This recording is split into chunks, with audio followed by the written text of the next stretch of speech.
ہم لڑتے رہیں گے۔ پاکستان کا مطلب کیا؟ پاکستان کا مطلب کیا؟ عمران خان، عمران خان، میری جان میری جان، میری جان میری جان، کون بچے گا پاکستان؟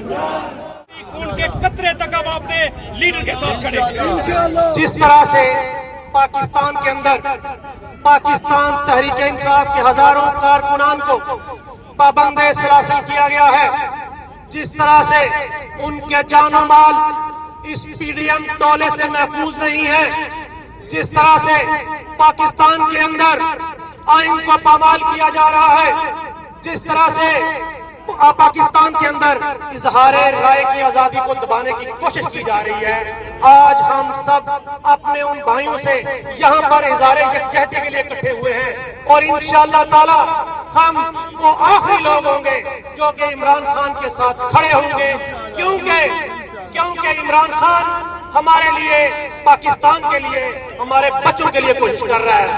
لوگ کہتے ہیں کہ اوورسیز پاکستانی یہاں پر جو اوورسیز میں بستے ہیں انہیں کیا تکلیف ہے، ان کے جان و مال کو کیا تکلیف ہے۔ میں آپ کو بتانا چاہتا ہوں کہ ہم اپنے پاکستانی بہن بھائیوں کے جان و مال، ان کی عزتوں کی خاطر، ان کے بچوں کے مستقبل کی خاطر عمران خان کا ساتھ دے رہے ہیں اور دیتے رہیں گے۔ آج کے اس ایونٹ میں جس طرح سے ہمارے دوستوں نے، بھائیوں نے، جس طرح سے ہمارے دوستوں نے، بھائیوں نے کوشش کی، اور جس طرح سے آج یہاں پر اس ریلی میں ہزاروں کی تعداد میں لوگوں نے شرکت کی، میں آپ کو خراج تحسین پیش کرنا چاہتا ہوں، آپ کی عظمت کو خراج تحسین پیش کرنا چاہتا ہوں۔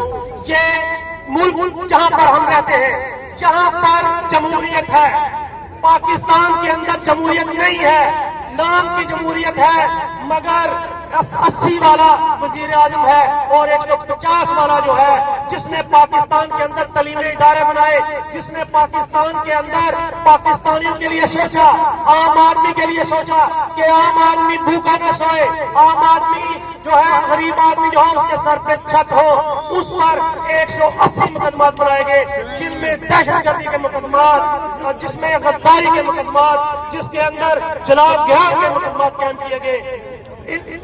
جو قومیں غیرت مند ہوتی ہیں وہ اپنے محسنوں اور اپنے ہیروں کے ساتھ اس طرح نہیں کرتی۔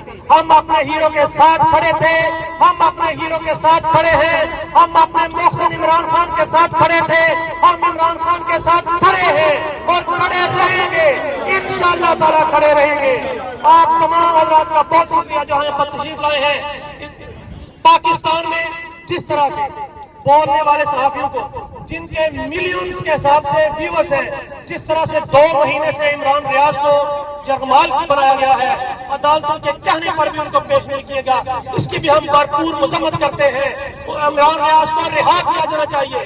اگر عمران ریاض بولتا ہے تو اس کا دلیل کے ساتھ جواب دینا چاہیے، پاکستان کے آئین اور قانون کے مطابق ہونا چاہیے۔ ہم سمجھتے ہیں کہ ثانیہ 9 کو جو کچھ ہوا وہ ٹھیک نہیں تھا، مگر اس کی انڈیپینڈنٹ آزادانہ انکوائری ہونی چاہیے، اور جن لوگوں نے یہ کیا ان کو اس کی سزا ملنی چاہیے، مگر بے گناہ اور بے قصور لوگوں کو جیلوں میں بند نہیں کرنا چاہیے۔ اس طرح سے پاکستان تحریک انصاف کو ختم نہیں کیا جا سکتا۔ یہ ایک نظریہ ہے، پاکستان تحریک انصاف ایک نظریہ بن چکا ہے اور نظریے کو دبایا نہیں جا سکتا۔ آپ تمام حضرات کا بہت بہت شکریہ، آپ سب کا اللہ تبارک و تعالیٰ حامی و ناصر۔ کون بچائے گا پاکستان؟